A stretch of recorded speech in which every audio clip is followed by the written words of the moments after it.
Hello everyone. Welcome back to STS, Science, Technology, Economy, Strategy 등을 고민하는 곳입니다. 대략 7월 하순경에 베어 마켓에서 탈출한 미국 시장, 지금 신나게 썸머랠리 달리고 있습니다. 계속 말씀드린 것과 같기 때문에 여기서는 더 언급할 것은 오늘은 없고요. 우리가 지금 연휴 기간인데도 미국 시장은 연일 급등을 했습니다. 그래서 표를 한번 보시면 나스닥은 저점에서 24% 상승한 상태입니다. 그래서 저점 기준으로 본다면은 나스닥은 새로운 불마켓을 시작했다, 이렇게 볼 수도 있습니다. 코스피는 저점에서 고작 11% 회복한 상태입니다. 그런데 결국 코스피도 이 근심의 벽을 타고 미국 시장 쫄래쫄래 따라갈 수밖에 없을 것이고, 그 선봉은 이 글로벌 투자 자금, 즉 지구 경제 전체를 샀다 팔았다 할 수 있는 그 외국인들 아니겠습니까? 저는 여전히 조선업종 중에서 삼성중공업을 주목을 합니다. 그 이유를 업데이트해서 정리를 해보겠습니다. 우선 이제 먼저 주요 데이터부터 한번 정리를 하겠습니다. 지난 금요일 미국 미시건대 자료, 서로 엇갈리는 신호를 보내고 있습니다. 3대 미시건대 소비자 지수 중에서 소비자 심리 지수, 소비자 기대 지수는 크게 개선된 반면 소비자 평가 지수는 좀 크게 하락을 했습니다. 또 인플레이션 지표 두 개가 있는데, 인플레이션 기대 심리는 상당히 개선이 됐는데 5년 인플레이션 예상치는 원래 2.8%로 예상을 했는데 3% 상승하는 걸로 상승 예상으로 이렇게 예상치가 발표가 됐습니다. 그래서 아마도 시장에 갑론을박이 지금 치열하게 논쟁 중인 것으로 짐작하는 게 맞을 것 같고요. 근데 이제 이 미시건대 지수는 격주로 매월 2번 발표되기 때문에 26일 발표 한 번 더 봐야지 그때 정리가 될 것 같습니다. 향후 시장의 빅데이터는 26일 발표되는 7월의 개인 소비지출 물가지수입니다. 그래서 PCE하고 코어 PCE인데, 이 코어 PCE 예상치가 6월은 4.8%였는데 7월에는 4.7%를 예상한다. 즉 피크아웃이 추가 진행된다. 이것이 지금 예상치이기 때문에 나쁘지 않지 않습니까? 예, 그렇고요. 이제 제가 주목되는 것은 중공의 7월 각종 데이터, 고정자산 투자, 산업 생산, 소매 판매, 이거 비교적 크게 감소했습니다. 3분기 GDP 좋지 않을 거라는 그런 조짐입니다. 중공 GDP입니다. 예. 그래서 이게 지금 이런 고정자산 투자나 산업 생산, 소매 판매 이런 게 지금 감소 추세로 보인다는 겁니다. 이것이 지금 미국이 중공경제 부숴버리려고 중공경제 아작내겠다, 불구 만들어버리겠다, 이 목표가 지금 집요하지 않습니까? 그래서 결국 중공판 고난의 행군이 지금 진행되는 거 아니냐, 앞으로 저거 신나게 구경하는 거 아닌가, 요게 지금 주목이 됩니다, 저로서는. 그래서 요거는 별도로 추가로 한번 검토해서 다뤄보겠습니다. 또 중요한 지표가 전미 주택가격 지수인데 금년 들어 급락세 이어지고 있습니다. 이거 지난 한 몇 달 전에도 주택가격 지수 움직임이 심상치 않다, 제가 이렇게 한번 다른 영상 중에서 말씀드린 거 기억나는데 7월에 드디어 침체 국면으로 들어섰습니다. 사진 한번 보십시오. 언뜻 보면 말이죠, 지난 금융위기가 특별히 정말 어마어마한 그런 침체였다는 거 지금 그래프에서 알 수가 있고요. 그 다음에 이제 팬데믹 상황인데 그 모습이 지금 떠오릅니다. 예, 저 사진 보면. 그 다음에 중공주택가격도 2019년 이후 3년째 하락세입니다. 그래서 아마도 중공주택시장은 지금 황천길을 헤매고 있을 것 같습니다. 예, 데이터를 보면은 이런 게 짐작이 되죠. 그러나 글로벌 경제 전체를 보면은 현 상황에서 주택가격 하락은 호재라고 저는 정리를 합니다. 주거비 하락으로 인플레이션 진정에 도움이 될 것이기 때문입니다. 이제 다음 표 한번 보시면 코스피 시장에서 7월 만기까지 대략 3.9조 주식을 팔아치웠던 외국인이 8월 만기까지는 이 대부분을 도로 사들였습니다. 이제 9월 선물 옵션 동시 만기를 시작을 하고 있는 거죠. 그러면서 현재로서는 곧 조만간 이거 주식 현물 시장에서 순매수 보이지 않을까 이렇게 기대를 한다는 것이죠. 선물을 보면은 8월 시장에서는 그냥 샀다 팔았다 반복을 했습니다. 그러나 언제나 소규모 순매수는 유지를 했었죠. 9월물을 처음 시작하는 12일 날 대규모 순매수를 보여서 현재 상태는 선물도 1.2조 순매수입니다.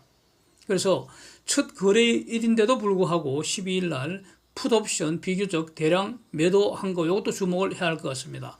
결론적으로 외국인은 롱 플레이를 하고 있다는 겁니다. 그래서 숏 잘못하면은 초상 치를 수 있다 이런 겁니다. 근데 제가 이런 취지로 계속 말씀 들어온 것이죠. 여전히 이 견해를 유지하겠습니다. 이제 문제는 그러면 외국인들 주식 산다는데 도대체 어디서 놀고 있느냐 이겁니다.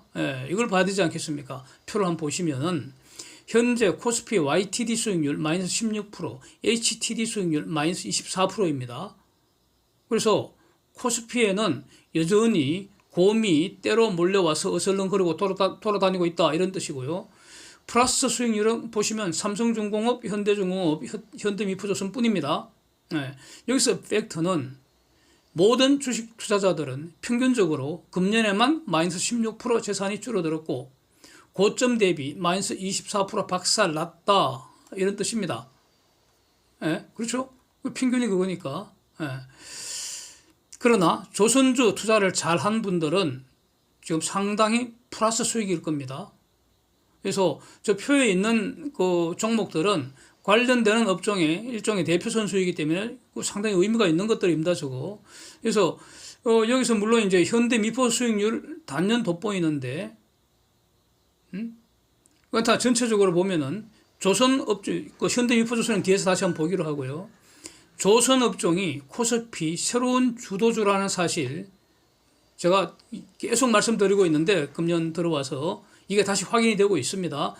저는 이 조선업종이 주도주라는 이 사실은 2030년까지 달라지지 않을 것으로 현재 판단하고 있고요. 그래서 과연 이제 제 말은 뭐 언제나 틀릴 수 있기 때문에 맞는지 틀리는지 계속 이제 업데이트해 나가는 것입니다. 조선 5인방의 외국인 그 비중 추이를 보면은 현대미포는 7월, 8월 대략 한 6주 동안 외국인이 특히 집중 매수를 했습니다. 그래서 최근에 52주 최고가 갱신 랠리를 보였습니다. 그러나 삼성중공업도 보시면 매수 지속적으로 증가하고 있습니다. 대우조선 외국인 비중은 20년 하반기 19%선 넘었습니다. 그때부터 지속적으로 하락했고요. 또 다른 표도 한번 보시면 외국인 그 시가총액, 그러니까 조선업종 중에서 외국인의 시가총액이 대우는 896억, 그냥 껌값에 불과합니다. 상대적 비중도 시총에서 상대적 비중도 2.4%에 불과합니다. 그래서 조선업종 중에서 그 대우조선은 외국인이 버린 주식으로 일단 판단하는 게 맞는 것 같고요. 뭐 대우조선에 다른 나쁜 감정 전혀 없습니다. 그냥 이게 데이터가 이렇게 말한다는 것이죠. 그래서 최근에 이제 약간 매수를 하긴 했지만 외국인 보유 비율 저거 10% 넘기 전에는 관심 끄는 게 몸에 수익률 관리에 좋을 것 같습니다. 그래서 남는 것은 삼성중공업, 현대중공업, 현대미포 뭐 이 정도인데, 그러니까 한국조선해양은 그 조선주가 아니라고 보고요. 삼성중공업하고 현대미포는 이 사이즈가 달라서 이거 직접 비교하기는 상당히 곤란합니다. 이거 현재까지 삼성중공업은 사실 수주가 많지는 않습니다. 그러니까 현대중공업이나 현대미포 두 개 합친 거에 비교해서 적고요. 지금 그 3분기 들어서 아직 수주가 없습니다. 삼성중공업은 대우는 이제 LNGC 두 척을 했고요. 뭐 이런 상태인데 이게 무슨 말입니까? 뭐 삼성중공업이 특별히 뭐 악재가 있거나 문제가 있거나 그런 거 아니잖아요. 그래서 현재까지 삼성중공업 수주가 없었다면은 앞으로는 가스 운반선, 그 다음에 전문 탱크선, 가령 그 LCO2C, 액화 이산화탄소 운반선 이런 거 중심으로 수주 공시될 확률 이제 날이 갈수록 점점 더 올라간다 이런 거 아닙니까? 그 다음에 또 가장 주목해야 될 게 바로 FLNG 같은 이런 거 현대미포는 꿈도 못 꾼 거 아닙니까? 이런 그 대규모 수주 공시 터질 가능성 날이 갈수록 높아지고 있다. 이걸 고려를 하면은 삼성 그 중공업이 조선업종 중에서도 최고 투자 대상이다. 저는 이렇게 여전히 정리를 하겠습니다. 네. 또 다음 표 한번 보시면은 외국인의 그 조선주 매집 특징을 볼 수가 있는데 특히 삼성중공업 돋보입니다. 그 표를 자세히 한번 보십시오. 지금 그 이전에 대우조선 대신에 현대미표를 넣었을 뿐입니다. 주로 개인들은 푼돈 먹고 틀린 것 같고요. 등신기관들은 갈팡질팡 이 싸게 팔았다가 비싸게 다시 사는 모습 맞잖아요. 예? 데이터가 이렇게 말하는 것 같습니다. 예. 데이터를 보면 이렇게 읽혀집니다. 그래서 기본적으로 모두가 사고 팔고 팔고 사고 이렇게 열심히 합니다. 그렇죠? 그래서 비싸게 팔고 싸게 사고 싶은데 이제 등신들은 싸게 팔고 비싸게 사고 뭐 그런 거 아닙니까? 문제는 이거 미리 알 수가 없다는 거죠. 지나봐야 안다는 거 아닙니까? 참 지나봐야 안다는 거죠.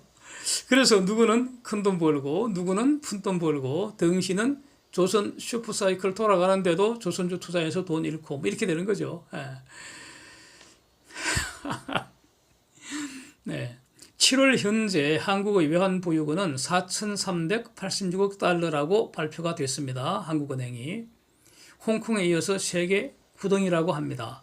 저는 2030년까지 한국 외환보유고 1조 달러 돌파할 걸로 봅니다. 예. 지금 1조 달러 넘는 국가는 중공하고 일본 뿐입니다. 한국이 그 외환보유고 1조 달러대 그 돌파하는 그 주도하는 업종이 어디냐? 조선업종으로 저는 보고 있습니다. 그래서 이 주제는 다음 영상에서 준비를 하고 있습니다. Thanks for watching. See you next.